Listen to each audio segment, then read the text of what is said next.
Well, here in Centre County, we are the winery that has the extensive vineyard that we have, with 85% of, almost 90% of the wines in there grown locally. We have some unique wines that are grown here, and they're unique in that we produce an ice wine, and we have produced a champagne-style wine with grapes from here in the French style of the Champenois style process of making champagne.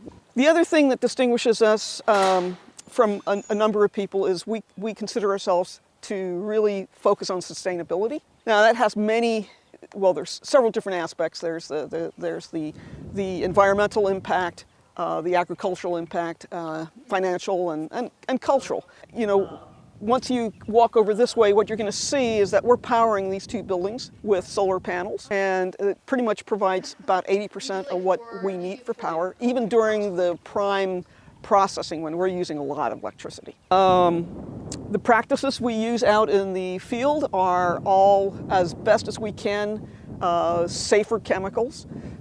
Do things that, for example, we, instead of using commercial fertilizer, all the waste products from the winemaking process gets put onto a compost pile, and all that compost eventually comes back out on the vineyard. Kind of a closed loop. Yeah.